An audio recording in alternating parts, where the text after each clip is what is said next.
Good evening. I'm Gordon Barras. I am visiting professor at LSE Ideas, where I deal with strategy, something that follows on from 30-odd years in the Foreign Office and the Cabinet Office, and 10 years or so advising PricewaterhouseCoopers on how to develop their business in China. It is really very nice to be here. And I would like to welcome you all this evening on behalf of the Management Department of LSE to hear Richard Rummel, the Professor of Management Studies at UCLA Anderson, which is their management school, who will be speaking about his book, Good Strategy, Bad Strategy, What is the Difference and Why It Matters.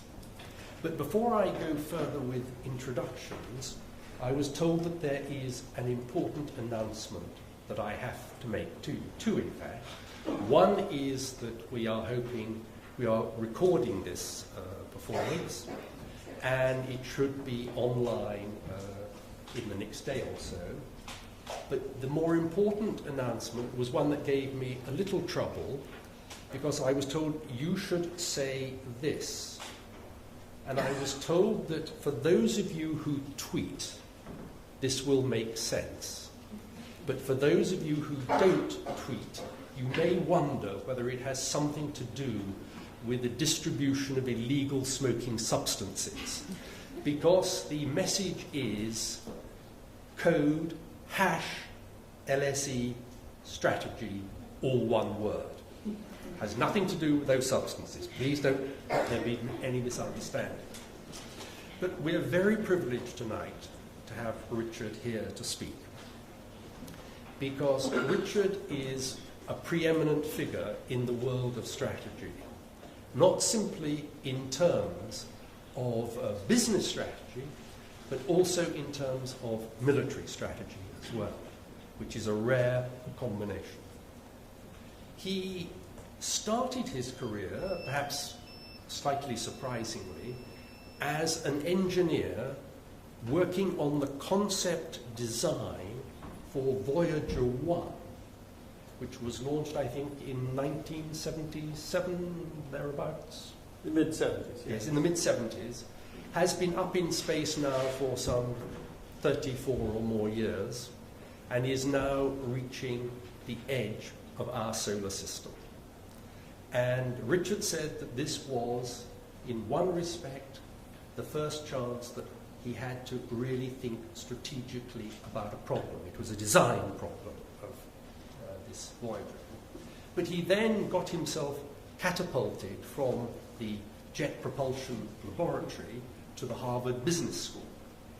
And in no time at all had completed his doctorate and had started his travels around the world helping other people to understand business strategy.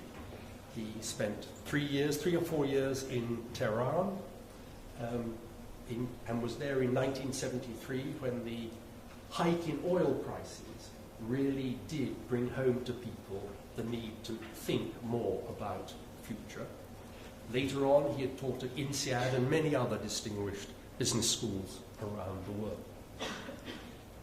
Those of you who've had a chance to see the cover of the book, you can't quite see it here, Richard is described as the strategist's strategist. Now, that is certainly true. Strategy wonks really do have great respect for Richard and all the pioneering work that he's done. But that term, strategist, does sort of perhaps imply that other people wouldn't be able to understand quite as much about what he is saying. And that is not the case. His book is wonderfully accessible. As you go through it, you're not only getting the concepts that he's wishing to develop clearly set out before you, but you actually get a feeling that you're sitting with him in discussions with Steve Jobs and other luminaries of the business world, as well as, of course, some of the top strategy people in the Pentagon and elsewhere. I think you have heard enough from me. Richard, may I invite you to take the floor. Please welcome our guest.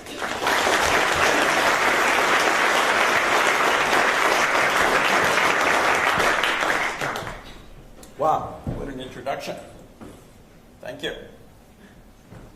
It's a pleasure to be here at the London School of Economics and in London. I had the privilege of living in London for about 6 months, way back when I was waiting to see if I would get my tenure. It was a stressful time, but I did enjoy the city a lot. I lived in France for 3 or 4 years and was over here a lot because when you live in the Fontainebleau forest, you come to London for the sunshine.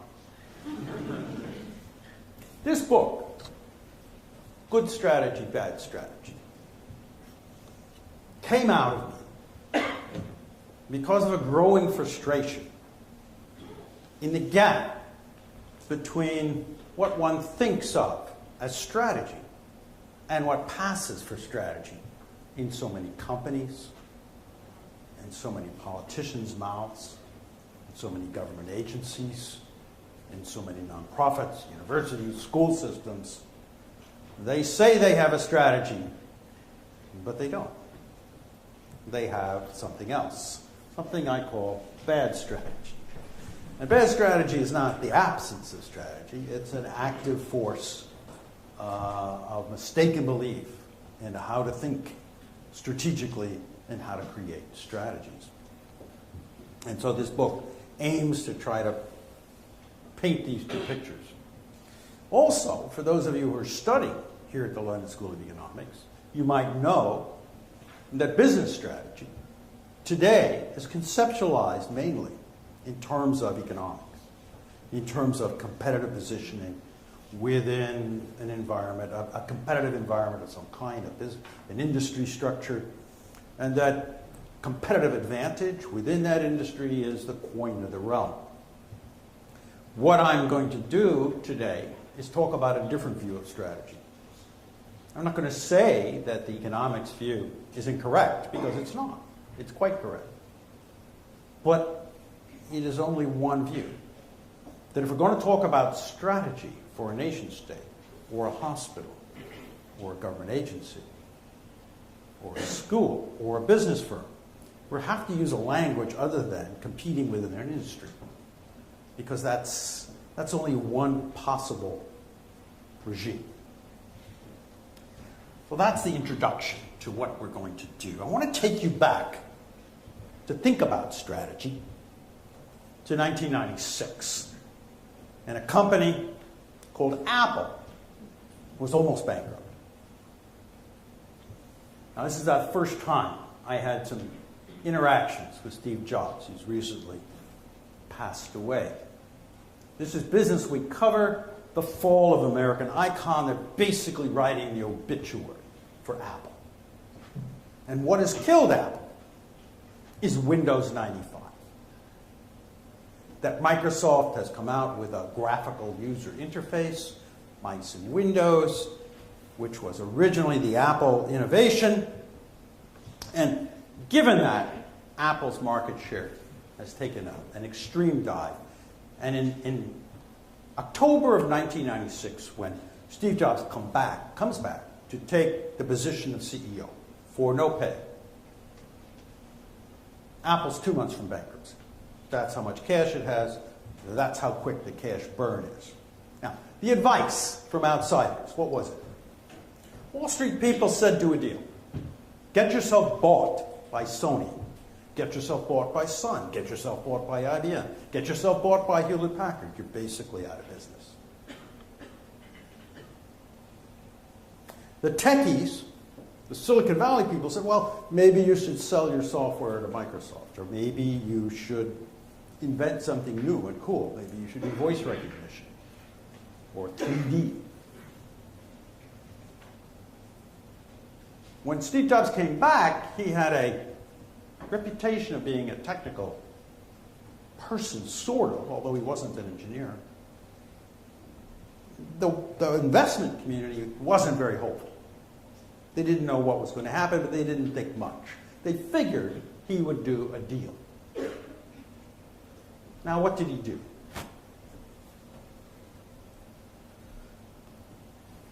He didn't sell himself to IBM.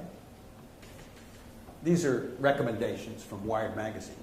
He didn't do licensing his name to everyone. He didn't do these popular recommendations.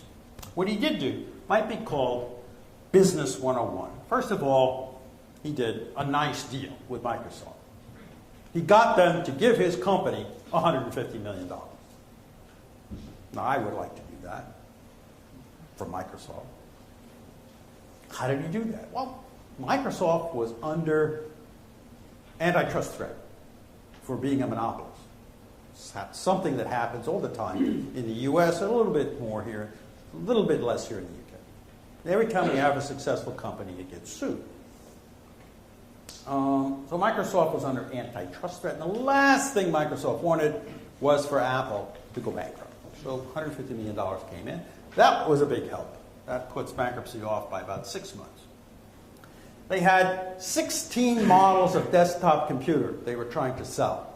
This is after the CEO had struggled to fix his company for 3 years. Steve Jobs cut the 15 models down to 1. He threw them out.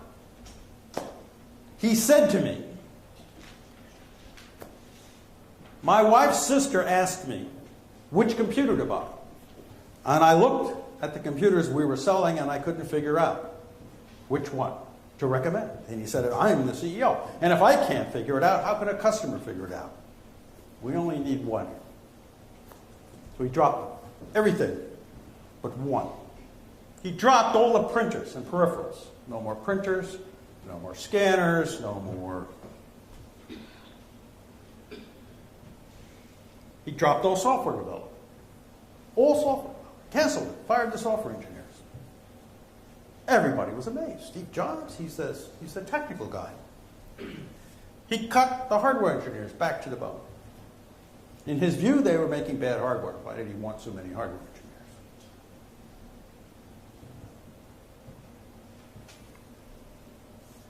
He cut 5 of the 6 national retailers. Well, they had many retailers. He cut it back to 1. It was CompUSA. He moved all the manufacturing to Taiwan. No longer would we make any Apple products in the United States.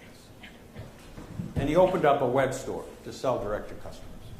Now, what do these actions all add up to?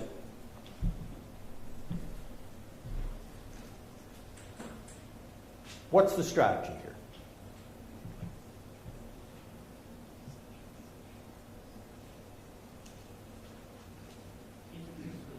Excuse me? Keep it simple.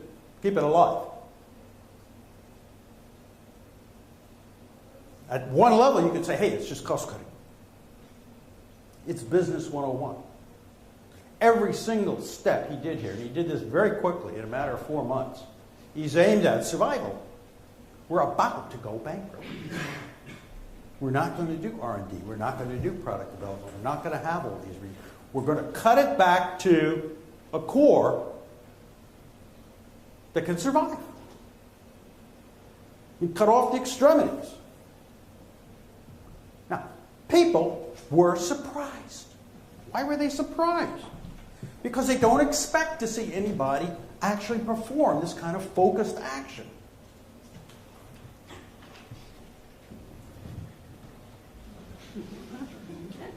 People are surprised when they see an actual strategy. They don't expect to see a strategy. We expect to see our leaders espouse fluffy goals and try to do everything. Oh, we're going to have everything. We're going to have better education and better health care and better social services and faster railways. We're going to have it all. And down that road lies nothing. That's not strategy. That's vacuous promises. Strategy is about focus. And everything that Jobs did here was focused on a single short-term objective, which was survival. That's it. That's what he was after here. And I sat down with him a year later, and I said, Okay, you're surviving. You've got 4% of the desktop market. The Windows Intel machines have still won. What's your long-term thing here? What's your real strategy? I understand the focus on survival, Lord. And he looked at me and he said, I'm going to wait for the next big thing. That's what he said. And I was bowled over. I had just spent 6 months interviewing something like 75 executives in electronics, both in Europe and the United States. These were division managers and CEOs of electronics companies. And I had asked each one of them several simple questions. One, why? First question was, who's the most successful player in your industry, in your business? Everybody could identify that. They knew who it was. And then I'd ask them, how did that player get to be so successful? And of course, this was 1996, 97, 98, electronics, and they all had basically the same story. The story was something had changed, some new technology had appeared, some new window of opportunity had opened. And this company, the successful one, was the first one to jump through that in a clever or an adroit way. So then I'd say, okay, what is your strategy? What are you guys doing? And they'd give me this long list of things they're doing. I'd say, oh, we are forming network relationships, and we are moving software to firmware, and we are doing 360-degree feedback, and we are transferring best practices. They're doing everything but what they said success comes from, which is waiting for a window of opportunity to open and then jumping through it full force with a huge amount of energy and focus to take that next opportunity. That's what Jobs was saying. He was saying, I'm going to wait for the next big thing. That was an intelligent answer in that industry at that moment.